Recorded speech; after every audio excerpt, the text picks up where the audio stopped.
them Cowboys! Yeah!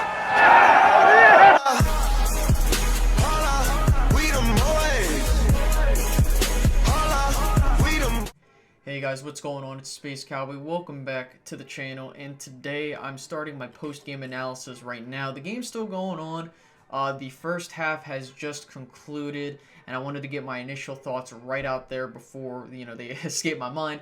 So two things before we get started, before we go into this preseason analysis of the Cowboys versus 49ers. Number one, I'm not going to critique play calling because it's a preseason game. Expect vanilla stuff in the preseason. And number two, this is more so about personal performance by these players rather than the final score and the team as a whole. So please understand those two things. And without further ado, let's get into it. So the first half is concluded. The Cowboys are leading the 49ers 9-7. No touchdowns by the Cowboys, all field goals. And starting off with the first drive of the offense, Dak Prescott looked sharp, okay? He played on the first series. He completed all 4 of his passes, one to himself, funny enough. And, he looked good. I mean, the ball looked really accurate when it left his hands. He had the time by the offensive line. That's another key point, is the offensive line, the starting O-line, looked great. I mean, Zach Martin wasn't there, but it looked fantastic. Gave him as much time as he needed to get the ball where it needed to be, and he made the throws where they had to go to. All the throws were more or less caught. The only one that I would say that wasn't is the pass interference call on Michael Gallup. It looked like he was going to catch it, and then obviously, I think he would have caught it if he was given the chance and he wasn't interfered with. But not only that, Tony Pollard looked solid with the starting offensive line. I mean, he had 4 carries for 16 yards. Now, while that isn't the greatest, when you're watching him, he would get a decent amount of yardage on his carry, and then it made it more manageable for the offense. So I think Tony Pollard looked good with what he was working with. And, the starting offense looked solid there. So there was that. Dak looked solid. Pollard looked good. And I should say Dak looked sharp, more or less.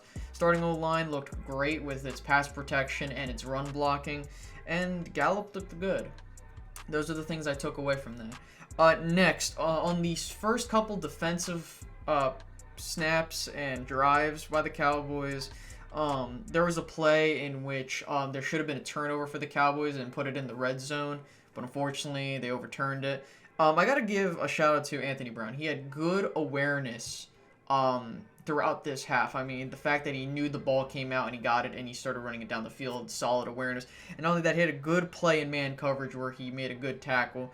And I need to also mention Jordan Lewis, who's been making good plays as well. Another thing I wanted to mention was Gifford, number 57, made a solid play on Nick Mullins to get the interception and set the Cowboys up in great territory. That's one thing. Unfortunately, he did get injured on one of the plays. He got a bad ankle injury. I'm hoping he's okay. He was making some seriously amazing plays, but unfortunately, he got injured. I don't know the extent of the injury. All I know is that he had a dislocated finger in training camp, and now he has this, so hopefully he's okay. Worst case scenario, they put him on IR and you stash him and wait till 2020. So I just wanted to mention that as well. And then on the next offensive drives, or a couple of them, Cedric Wilson looked solid on a couple of them. Cooper Rush was making plays here and there, but then he kind of started to run out of rhythm. Another thing is John V. Johnson. John V. Johnson looks like a pristine route runner. He made a couple mistakes here and there, but hey, it's okay. You just got to work better on those. But he did look great in his route running abilities, especially that big play he had to, tiptoe, get the catch on the sideline to get the Cowboys set up in a more manageable field goal range. Then we could see pressure was notable by the defensive line. And I mean more so the second string guys, because Taco looked solid, Dorrance Armstrong looked good. But I will say this, as the game kind of started to war on, the interior of the defensive line didn't really look as good from what I saw. They kept getting gashed. The offensive line of the 49ers, for what they had, looked decent. They were managing to get solid runs here and there, and it led to a touchdown because of a poor defensive stand on that specific 49er drive. But again, it's more so about the individual play as opposed to the entire team, because that's what the preseason's for. Another thing, the second string offensive line looked really good in pass protection. When it came to run blocking and that kind of stuff, looked all right. I mean, Mike Weber had some solid plays. Darius Jackson made a couple good plays as well. But, I mean, other than that, I mean, the second string offensive line was just what I thought it was going to be. And I was pretty much expecting this to go as how I thought it was going to go. I'm not shocked on how the team's looking in terms of, like, how the game's going with the second string guys, third string guys, fourth string guys. Olumba made a solid play when he had that tipped pass. You know, I think I mentioned it, but I'll mention it again. Cheeto Awuzie, he made some good plays as well in terms of getting a solid tackle and then a pass deflection.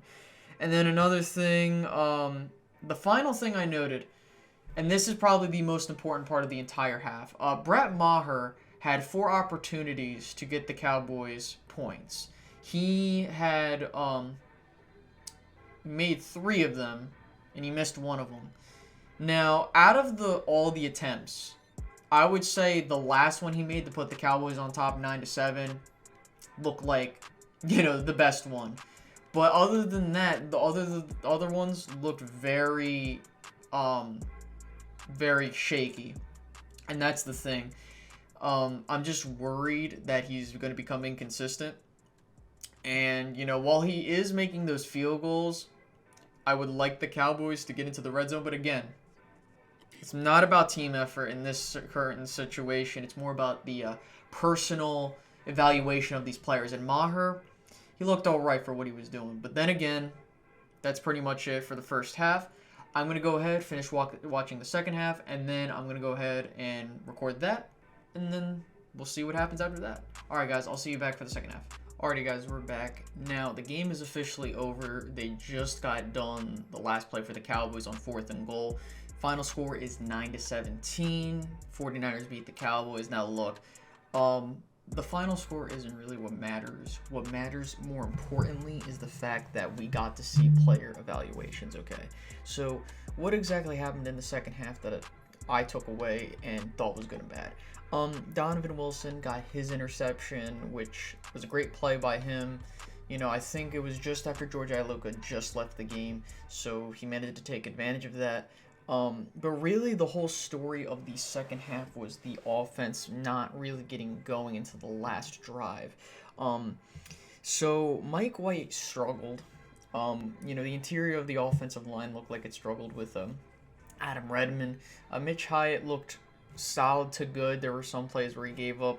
And then Xavier Su'a-Filo also gave up some plays. So the interior of the offensive line looked very shaky. But Mike White, he made some pretty inaccurate throws. Some of the throws I was just like, why are you making that? It was just, how do I put it? It's a mix of two things. It's him not making those throws and the offensive line not giving him the time to make those throws. So it was kind of twofold.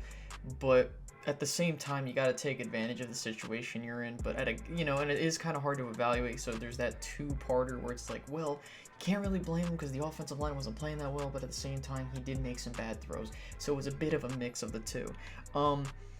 Michael Jackson, the cornerback / safety, wherever you want to put him, he had one series where it was just bad. He had a pass interference call on a 3rd down, and then he gave up a big play. And that was just bad. I mean, this led to Jason Garrett challenging that call, which I think was stupid because it was clearly pass interference. And it didn't really look good on their part. The Cowboys, him and number 45, I forget his last name. I think Powell, I forget. I apologize. It is late at night. But number 45, he gave up some plays as well. It wasn't really until the very end when the Cowboys kind of started to get things going. Smith, number 15, was making some great plays. He was getting open. Mike White hit him 2 times, but failed to hit him the next time. But luckily, got a pass interference call to set up a 1st and goal, but they couldn't capitalize. So as a whole, how do I feel about this game? Well, I already mentioned in the first half, and some of the second team players look good, some great. Another thing is that the backup offensive line, more so like Redmond, Su'a-Filo, those guys don't really look so good, man. Whether it be just, hey, listen, they're all backups, I understand, but at the same time, like, they had to take advantage of their opportunity, man. They were getting dominated. Even when the 49ers had so many yards in penalties. Like, it was like nearly 180 yards worth of penalty. It was just really bad. I mean, you can't take advantage of that. You have 2 turnovers. You know, that's bad. But again, I understand that it's preseason, so please take what I say with a grain of salt, because, like I said, it's just the preseason. I'm not expecting much. So I would tell you this: backup quarterback battle. Cooper Rush is leading that right now. Mike White doesn't really look that great. Granted, it could be that most of the time it's the situation you're in, and I would really wish to see Mike White out there with the second team just to see what he looks like. But unfortunately, I'm not sure if we're going to get that. You know, the interior of the backup offensive line doesn't really look that good, unfortunately. Mitch Hyatt has some good things about him at tackle, number 65. I'm not sure if you were looking at him. And a couple good plays by John V. Johnson. I think that he just needs to settle down, like, you know, a lot of these young players need to do. But he's got some good ability to him, that I will say. Other than that, it was really just like kind of getting the rust off, kind of getting through that first preseason game jitters to try and see what we can or can't do. But I'm really curious to see what happens next week. We're going to get some more storylines to kind of see what's going on. But other than that, man, that's pretty much it for my post-game analysis. I'm not sure what you guys have to say. Feel free to leave that in the comments section below. Also, make sure to like, subscribe if you're enjoying the content and get more, and hit the notification bell to know when I post more content or go live. You can follow me on Twitter as well in the description box below, and feel free to join the Discord as well. And with that being said, guys, I will be seeing you guys later. Peace out, guys. Bye-bye.